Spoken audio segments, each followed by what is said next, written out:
नमस्कार दोस्तों, हमारी आज की कहानी का नाम है पत्नी।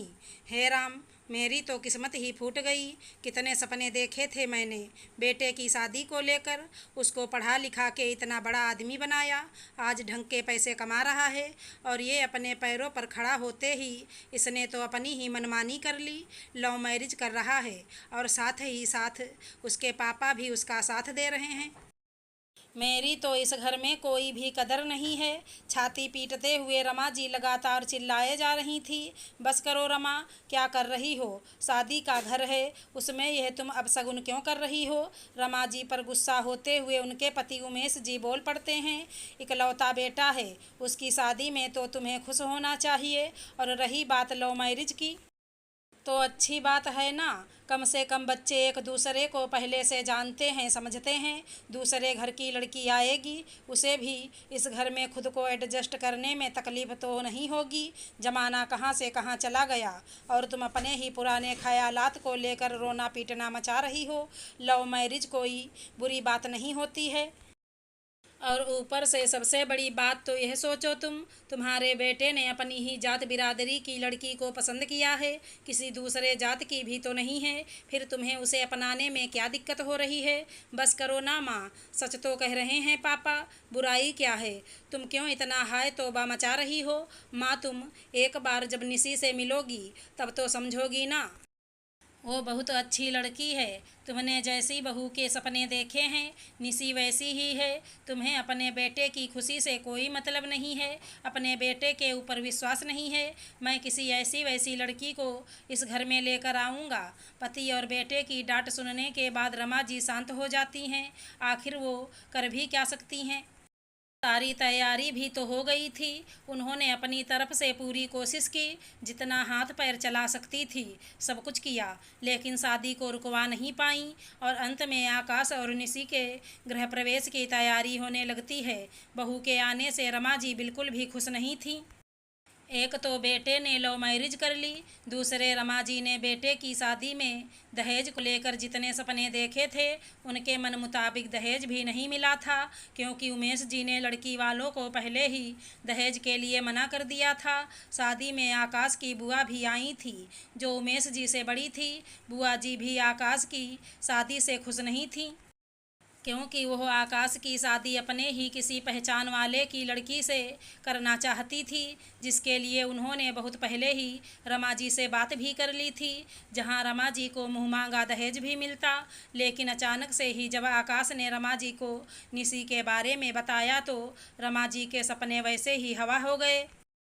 इधर जब आकाश अपनी नई नवेली पत्नी निशी के साथ गृह प्रवेश कर रहा था, तो आकाश की बुआ कमला जी अपनी भाभी रमा को एक कोने में खींच कर ले जाती हैं और उनके कानों में धीरे से फुसफुसाती हैं।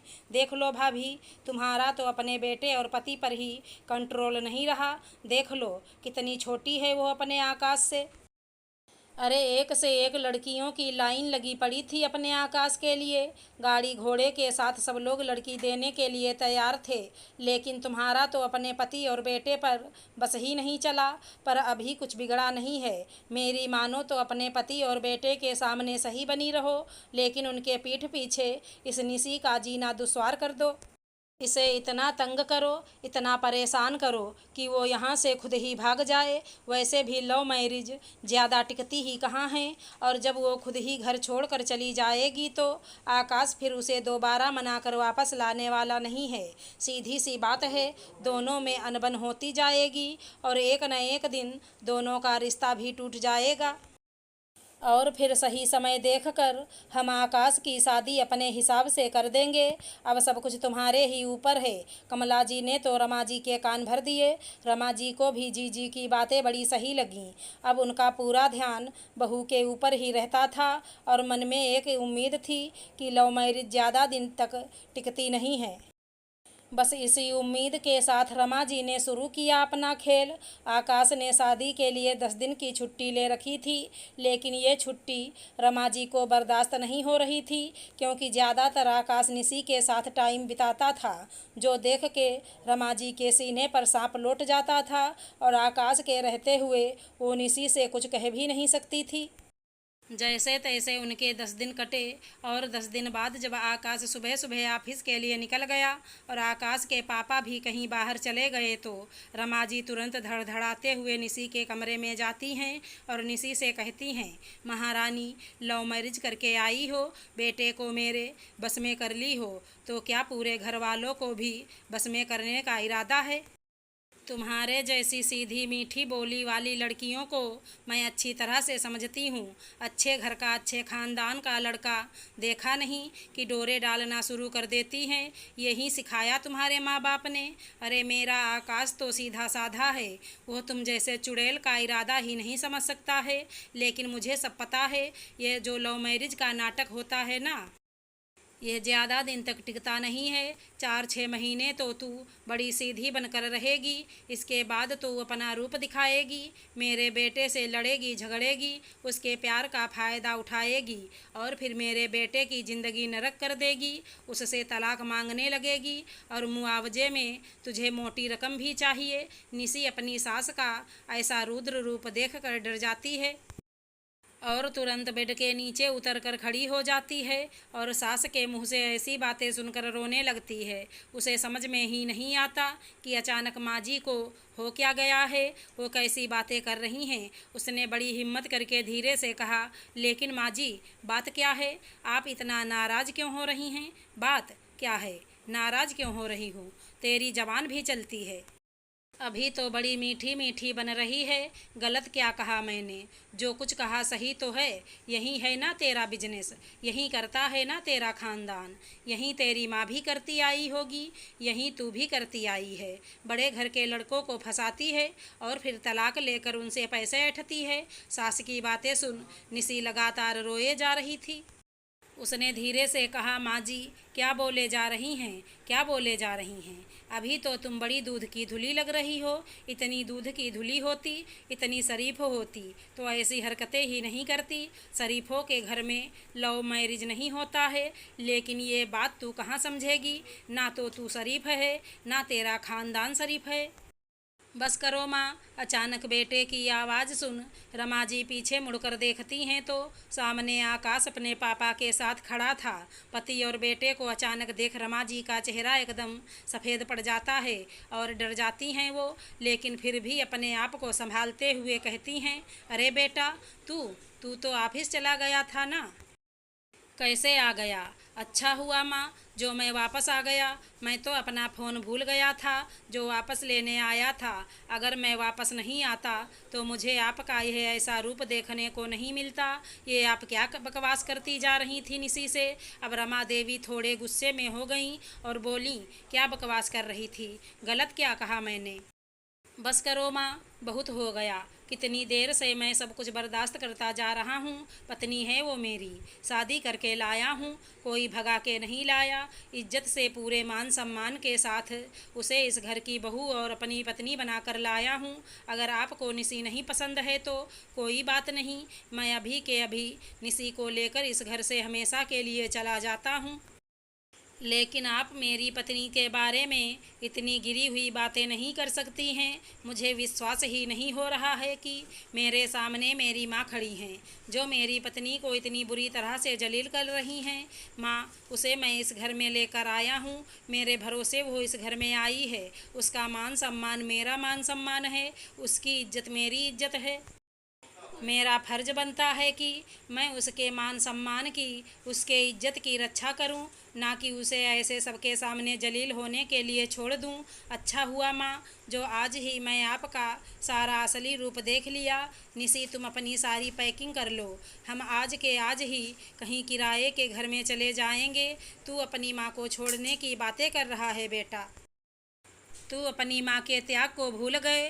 मैंने कितने परिश्रम करके तुझे पढ़ा लिखा के इस लायक बनाया है और तुम कल की आई इस लड़की के चक्कर में अपनी माँ को छोड़ देगा। माँ, मैं आपको छोड़ नहीं रहा, लेकिन आपके चक्कर में मैं अपनी पत्नी को भी बेइज्जत तो नहीं कर सकता। जब तक आप निसी को पूरे मन के साथ नहीं अपनाएंगे, अपनी बहू नहीं मानेंगी। तब तक हम इस घर में वापस दोबारा कभी नहीं आएंगे। बिल्कुल सही कहा बेटा। आगे आते हुए उमेश जी ने बोला, पत्नी है वो तुम्हारी, पूरी मान सम्मान के साथ इस घर में लेकर आए हो। उसकी इज्जत की, उसके मान सम्मान की रक्षा करना तुम्हारा कर्तव्य है। इसलिए मैं तुम्हारे फैसले के साथ हूँ। मैं भी तुम्हारे साथ चलूँगा, क्योंकि ऐसी गंदी सोच की औरतों के साथ मुझे भी नहीं रहना है। बहू तुम चलो, मेरे भी कपड़े पैक कर लो। निशी चुपचाप खड़ी होकर रोए जा रही थी। उसने सपने में भी नहीं सोचा था कि लव मैरिज को लेकर आज के ज़माने में भी इतनी घटिया सोच हो सकती है। और इधर रमा जी को काटो तो खून नहीं, कहाँ बहू को निकालना चाहती थी, कहाँ बेटा और पति दोनों ही हाथ से निकले जा रहे हैं। अब वो करें तो क्या करें। आखिरी बार उन्होंने एक और कोशिश की और आकाश को देखते हुए धीरे से बोली, बेटा अपनी माँ को छोड़कर चला जाएगा। आकाश ने कहा, माँ मैं कहाँ आपको छोड़कर जाने की बात कर रहा हूँ। छोड़कर जाने की बातें तो आपने ही शुरू की ना। जब आप निशी को अपनी बहू नहीं मानती हैं, उसे इस घर में नहीं रहने देना चाहती हैं, तो फिर मुझे उसके लिए कुछ ना कुछ तो करना ही पड़ेगा। अरे बेटा, तू भी किससे बहस कर रहा है, इस पत्थर दिल औरत से। गुस्से में बोल पड़े उमेश जी। इसे क्या किसी के दुख तकलीफ से मतलब होगा। अच्छी खासी बहू आई है, बेचारी लगातार रोई जा रही है। इसके अंदर थोड़ा भी माँ का दिल होता तो समझ लेती। अभी वो 10 दिन पहले अपने परिवार को छोड़ कर आई, एक ऐसे परिवार में जहाँ उसे अपनाने से इनकार किया जा रहा है, वो भी इतनी गंदी सोच के साथ कि लव मैरिज करके आई है। चल बेटा चल, इस घटिया औरत के साथ तो अपना टाइम और बर्बाद मत कर। बहू का सामान उठा और चल। नहीं नहीं, आप दोनों ही तो मेरी दुनिया हो। अगर आप दोनों ही मुझे छोड़कर चले जाओगे तो मैं मर जाऊंगी। मुझे माफ़ कर दो, मुझे छोड़कर मत जाओ। रमा जी अपने पति उमेश से माफ़ी मांगते हुए उन्हें जाने से रोकने लगीं, तो उमेश जी ने कहा, रमा अगर तुम्हें माफ़ी मांगनी है ना, तुम उस बच्ची से मांगो जो तुम्हारी बातें सुन कोने में खड़ी लगातार रोए जा रही है। उसे सच्चे दिल से अपनाओ, उससे माफ़ी मांगो।